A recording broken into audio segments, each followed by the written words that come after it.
Welcome back, welcome to Church History 401CH. Chapter 12, the church gets in more of a mess, but God doesn't give up. So there must be some comfort in the persistence of God. We're going to do a bit of a book review. It seems like a little while since I've done a bit of a book review, and as we move into towards the Reformation as our subject, this is Alec Ryer's Protestants. What's interesting about this book is he doesn't just, it's not just on the Reformation. That bit might be on the Reformation. This bit is all on the latter part. And there's it's quite an interesting chapter, if I remember, on Germany during the Second World War. So there's an interesting reflection on that. Diarmaid MacCulloch's Reformation, because you just can't go wrong with Diarmaid MacCulloch. So there you go. Never read that one, but you can't go wrong with it. Michael Reeves, I've pointed to you before. This is very good. This is his book on the Reformation, and The Unquenchable Flame by Michael Reeves. So that's very easy and readable. And do look out. You'll see all sorts of general church history books. This one's a little old.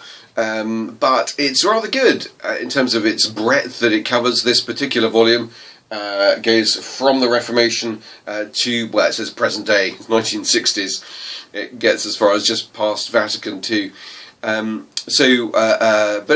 these general church history books are quite useful to you. You often do find them in libraries, and you often find them in second-hand bookshops quite cheaply. And they can be quite good. But if you're writing a Reformation assignment or essay, you could do with Carter Lindbergh. You've got a choice. We haven't got a choice, really. I suppose you kind of want to see if you can get hold of or access to eyesight of both of these. So this is the European Reformations. See what he's done there with the plural. You thought he was going to go with a single Reformation, as we all talk about it like that. But no, he's gone with the plural Reformations. That's his secondary source writing on how he sums up what happened for the Reformation, and that's his book of primary source material. So this is the European Reformation's source book.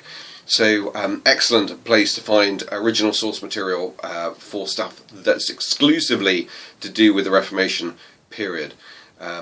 Okay, so don't bother. If you're not writing an essay assignment on the Reformation, don't worry about these books. Okay.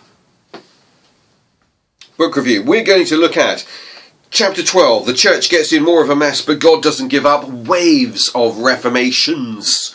We're going to look at reason, Aquinas, Aristotle, transubstantiation, and the ransom analogy, and maybe some Anselm, Huss and Wycliffe, French popes, pre-Reformation context, and even Luther. But you remember that the way in which I'm doing these is that they're really more of teaser tasters as we go through this. There's a little bit more material in my notes, and my notes point you to even more material, all depending on what sort of assignments you're doing, or what excites you about church history, because you remember my job is supposed to be exciting you about church history, and I'm trying to do that. That's what I'm trying to do. It would be a little easier if there was some chemistry in the room, rather than just you, me, and YouTube. But there you are. That's what we've got. So we're looking at reason, Aquinas, and Aristotle. Yeah. Well, I'm just going to jump straight in there with transubstantiation. One of the things that we as Anglicans, we are consubstantiation, along with Luther, consubstantiation, so we hold both to the idea that the bread and the wine is the body and blood of Christ, and also that it is bread and wine. That's what it is. Transubstantiation looks at something a little differently, and in the days of old, back in the days of Aristotelian metaphysics, when people thought and talked like that, it made complete sense. And the problem with transubstantiation is that our language and philosophy has all moved on, but we've kept with the talk of transubstantiation. And so by the time you get to this early medieval period, it just sounds stupid, and it just sounds more and more stupid as you go through. But what Aristotelian metaphysics was trying to ask was, what's really real? So when I do cup training, lay ministers of Holy Communion training for how to take communion to home people, or how to be part of the chalice rota, we explore some of this stuff. If I were to ask you about this and say, what's really real here? You as a proper memorialist would say, it's gold, it's just gold. To which, you're right, but you're wrong. It isn't. It is so many years of marriage between my wife and myself. It symbolizes so much more than just the gold. The gold is neither here nor there. The gold is accidental. It's irrelevant. What matters is the reality, which is the love between myself and my wife. That's what that is. If you were to take a cake and you stick some candles in it, alright, and you light them, and then you sing a song around the cake, and then you remove the candles, the cake remains birthday cake. Its significance has changed. This is what you might call transsignification. The cake is now birthday cake, so that even at the end of the week, when you're binning the last slice because it's a bit dry and a bit stale and we didn't get around to eating it, you are binning birthday cake, and bizarrely you are sadder than just binning cake. It's part of the weirdness of it. It's been changed. Its significance has changed. When you get socks from your auntie at Christmas, and you've got some socks and you've got a little tag on it that says, "With love, auntie," my question to you is, what really matters here? Right? And few of you will be saying, "Oh, socks, it's the socks that matters." What you should be saying is, it's the love from auntie that matters. That's what matters. So that is your transubstantiation sermon. That is what we're trying to convey as we look at how these things have changed. But in history we see Berengar and Lanfranc going at it as they discuss. Berengar seeing the change as symbolic and spiritual. Lanfranc is arguing the opposite, that this Jesus' body and blood is really there. Even if the accidents, that's an Aristotelian word, the accidents of bread and wine are still there, that's not the point. So you've got this element of transubstantiation coming in here. You've got questions about redemption and ransom, because who is the ransom paid to? We are redeemed, we're bought out of slavery, so who owns us? God. And who does Jesus pay? The devil. He pays the devil. How do you feel about that as a language? Anselm came along with a different metaphor of way of looking at this. He used the feudal ideas that were then current to talk in terms of compensation and satisfaction. And you see that in the Alpha Course as a one-liner in there about the image of the judge who condemns the person and then comes down and writes the check out for the speeding fine or something. So you have both justice and you have mercy and you have satisfaction, and that's the model and the method that's coming out there. Top of page 22, you've got Aquinas's 5 proofs. I will spare you from going through those, but they do make for quite good, interesting readings. And you've got at this time 2 different ways of looking at the world. Just go with these as titles. One of them is called the realist. The realist we might symbolize with the cave model. This is your Plato's view of the world. Remember when we talked about the donkey and the light and seeing a shadow of the donkey on the wall of the cave? You're not seeing the real donkey, but you are saying there is a real donkey. I just don't see it. I see a mere shadow, but there is a real donkey. And then there was the other approach, which is the nominalists. and the nominalist approach, symbolised by William of Ockham, also known as Ockham's razor, and this is the idea that we'll win out. This is the idea that if there is a simpler explanation, then we can cut out the short, the long cuts that we don't need, and so that we've got a simplified version of explaining something that doesn't need extra things that would then need explaining themselves. So we end up having a shorter way of viewing things. So you've got these two different world views of the razor and the cave, the nominalists, the razor, and the realists, as seen in the cave. And these are the two different ways of thinking. It'll be Occam's razor that wins through, and that will produce eventually the via moderna and the scientific method. But give it time. But that's where it's headed at this point. If you like, this is almost the beginning of seeing a science versus religion type of nonsense. But I don't think that's quite fair. Meanwhile, in the papacy, we see 1305, the French Pope Clement V is elected. Oh my gosh, nobody saw that coming, because popes have always been Italian. And then suddenly we have ourselves a French Pope. And the French Pope goes, do you mind if I don't live here in Rome? Can I live in Avignon? And so we have what's known as the Avignon captivity. Now this comes with it a whole bunch of additional twists and turns, because all the money that comes to the papacy through various taxes no longer comes to Rome. Now it's going to Avignon. Oh, that's very nice.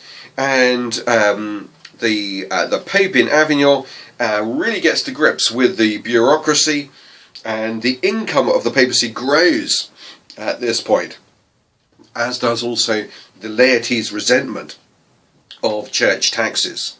This is not a moment of the papacy's finest hour. Over the years, the Italian crowds demand an Italian pope, and in 1378 they get one, Urban VI, but they don't like him, and so they want to declare his election null and void and start again. Clement VII gets elected. And somewhere in the midst of all this, you end up with two popes. You actually end up with three popes by 1410, and it's all getting a bit messy. And then there's an attempt to see if we can calm it all down, if everybody resigns, and we can elect a fourth pope, and just keep it all calm. In the midst of all this, you've got power struggles between cardinals and pope, and who is the more important in that approach. I think to some extent that has been sort of worked out. Although Vatican II, you could say, loosened it up a little. Now, in the economy of salvation, you remember we talked about this at least previous episode, where we talked about prayer and money. And here what we have is this understanding that St. Peter's has the key of heaven. And so maybe the Pope could help you out a little bit in life, in death, if you fancied helping me build my cathedrals, if you helped build my churches. And it's this church that has the monopoly on who goes to heaven or to hell. This is what you've got going on. Lindbergh being this chap here that I was showing you. Lindbergh, he has this rather good quote here. The irony was that in attempting to provide security in an insecure world, the church largely mirrored the new urban and economic developments that had exacerbated human insecurity. So, Lindbergh, he has a big bee in his bonnet about a phrase, corpus Christianum, this idea of the body of Christ. He doesn't mean bread and wine in this setting. He means us as a community, as a society, as Europe. And so he has this quote, each person, irrespective of social status, was ethically responsible to all other members of the body politic. So I've got a responsibility for you, and if you're leading a life speaking a heresy that is disruptive and divisive to our society, then you need to be cut out as a cancer to to our community. And so you can see easily how this is where you get your easy excuse of persecutions and struggles, because we have this Corpus Christianum. Now, the Reformation is going to smash that to pieces. And some of you may lament that, and others we're still trying to come to terms with what it means. Page 25, the state of the world on the eve of the Reformation. And what I want you to pick up from here is messy chaos. We have growing urbanization, we have famine, we have locusts, we have Black Death, we have syphilis, we have anti-Semitism, we've got the 100 Years' War, peasants' revolt, trouble from the east, and the printing press being printed. And with the printing press comes the first Bible, the first Greek New Testament, and things like that, which is making people challenge how they think. Now, Simon Sharma, who's written some excellent history of Britain, and he's written some history of Jews, and he's written lots of stuff. Simon Sharma, in his volume 1 of the history of Britain, he refers to the Black Death, and he says that laymen could hear final confession. Because the Black Death killed so many priests and other priests ran away, and if you're on your deathbed and you need a final confession, you can ask a layman to do it. That's really shocking. Even more shocking, says Simon Sharma, you can ask a woman to do it. Oh my gosh, what were these people thinking? How bad had it got? Now, you can see then why, post-Black Death, there's a little bit of sense of... So what is it we do need priests for? Why do we need priests? You can see a little bit of the challenge going on in that. So for the 1400 reformers, we have Wycliffe, a sample of a lay person, and we have Jan Hus, a sample of a priest person. And you've got Wycliffe saying no to transubstantiation and yes to the Bible as authoritative. And if you think about it, the reason why the Pope thinks he's got authority is because the Bible, he thinks, gives it to him. So it's the Bible that's the authority, not the Pope that's the authority. The Bible is the authority, if you like, behind the Pope. Of course, you could also say other things like tradition and reason and so on, but that's a different line of argument. This line of argument is to do with the Bible having authority. Wycliffe very keen to see the Vulgate, the Latin Bible, translated into English. Jan Hus over in Prague, and he's saying the same stuff, that it's the Bible that's the supreme authority, and church is the body of Christ, and Christ is the head, not the Pope. And so you've got both of that. There's a bloke called Erasmus, 1516, and he publishes the first ever printed new Greek New Testament. And it's really exciting. This is the first time that you have been able to see for yourselves what Jesus really did say, what Matthew really did write. And so it's tremendously exciting.